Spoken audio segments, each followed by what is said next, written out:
Then I said, what do you think of the GST hike? And she says, bad lah. Why they hike the GST? Then I said, who hiked the GST? She said, the government. I said, the government what party? I said, PAP. I said, your MP what party? PAP. Then she was like, oh.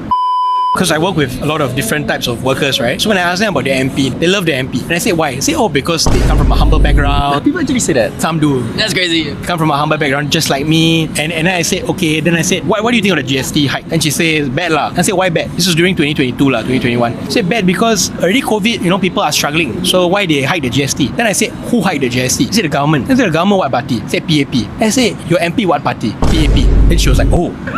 Right? Oh my god. She felt embarrassed, but I said, look, it's okay. And she said, nobody has ever spoken to me like this before. Nobody has actually asked me these questions. Then I said, yes, it's because I think people knock on your doors, politicians who want your votes. They give you a rice packet, they give you oil and all that, and then they say, vote for me. But they don't actually ask you what you actually think. And no PAP MP is going to come to your door and say, I voted for the GST hike, right? And so I think it is by design that a lot of people don't actually know what their parliamentarians voted for in parliament, and instead they are focused a lot on what they did in their estate. And in my opinion, that is a town council's job, not the MP's job. The MP's job is to represent us in policy, in the legislature.